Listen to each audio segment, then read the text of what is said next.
शांति।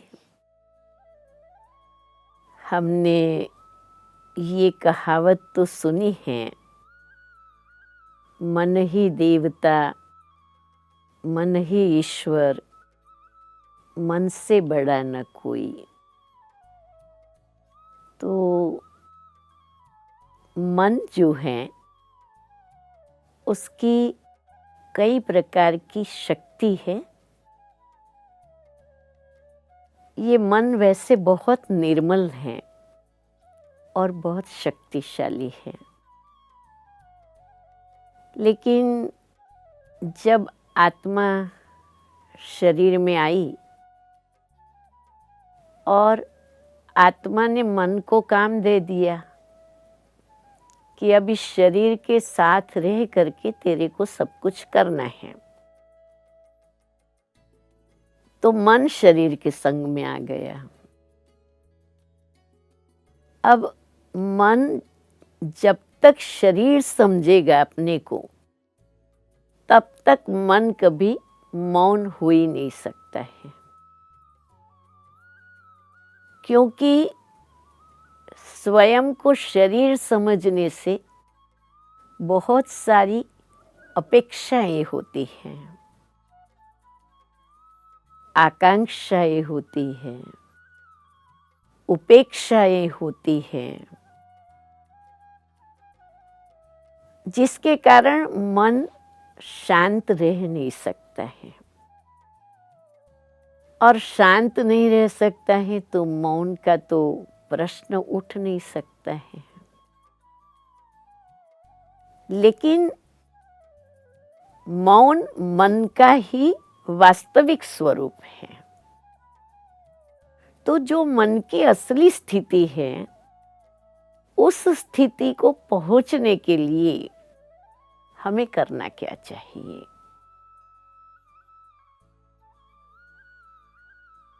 जब हम कर्म का सिद्धांत जान जाते हैं, कर्म का फल जान जाते हैं, तब हम अपने आप को कर्म के प्रति अलर्ट कर सकते हैं। और जब हम अपने कर्मों के प्रति अलर्ट होंगे, तो उसमें से निष्काम स्थिति बन सकती है। अगर मुझे मन को मौन की स्थिति में ले जाना है, तो सबसे पहले मुझे किसी भी प्रकार का एक्सपेक्टेशन नहीं रखना होगा। जब हम अपेक्षाएं रखते हैं, वो अपेक्षाएं पूर्ण नहीं होती हैं, तो मन अशांत हो जाता है। मन में तर्क वितर्क चलते हैं। अच्छा, हम दूसरों की उपेक्षा करते हैं। कोई व्यक्ति कैसी भी है, अगर उसके प्रति हमारा उपेक्षा का भाव है, तो सामने तरफ से हमारे मन को मैसेज मिलता है डिस्टरबेंस का। हमें मालूम चले ना चले, लेकिन हमारा हर कर्म का परिणाम सूक्ष्म रूप में हमारे पास आता है। दुआ के रूप में भी आता है, बद्दुआ के रूप में भी आता है।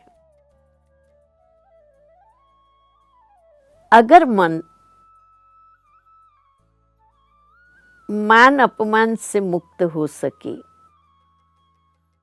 मैं तू से मुक्त हो सके, निष्काम अवस्था को प्राप्त कर सके, तब मौन के तरफ की यात्रा शुरू होती है। ये कैसे हो सकता है? उसके लिए बाबा ने हमें 2 विधि बताई।